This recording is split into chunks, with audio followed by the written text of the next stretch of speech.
A climate change with Jarrow Hall. Hotter summers, fires and storms. We complained but still didn't change. Hot areas turned into deserts and the ice caps melted. The sea rose. Lowland countries flooded, disappearing under the sea. Millions of people were forced to move. We struggled to feed everyone. It was a global catastrophe. Why didn't we do more? We've been looking at the history of people living in Jarrow since the time of Bede. Who was Bede? A monk, scholar, writer, scientist. Let's go back in time using the archaeology, artefacts and other sources to find out more. In the small town of Monk-Wearmouth stood a monastery, St. Peter's. Here, a 7-year-old boy named Bede was entrusted into the care of the monks. The monastery impressed the King of Northumbria, so he gave Benedict Biscop land in Jarrow to build a second monastery. In 681 AD, Bede made the journey to St. Paul.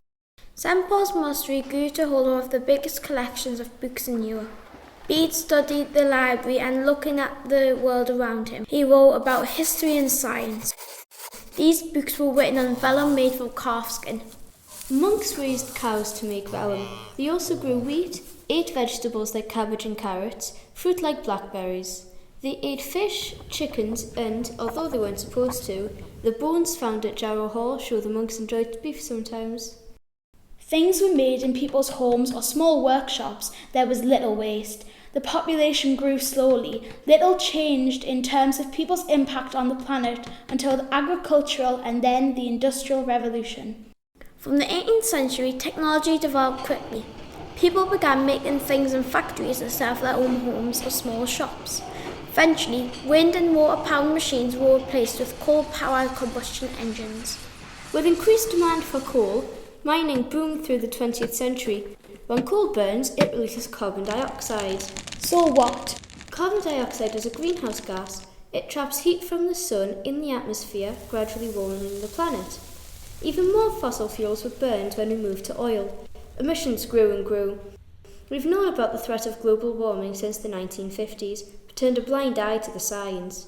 Skeptics argued that the planet wasn't warming because of human actions, but now, with more data, there is a widespread agreement that we must act now. The world's governments, including the biggest polluters, China and the USA, have set targets to reduce the amount of greenhouse gases they produce. Some people think they aren't doing enough.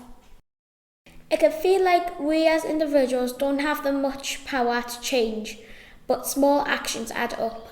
We know making greener choices sometimes costs more and can be easier if you have more money. That's eco-privilege. So here are some more affordable things we can do, taking inspiration from the Anglo-Saxons.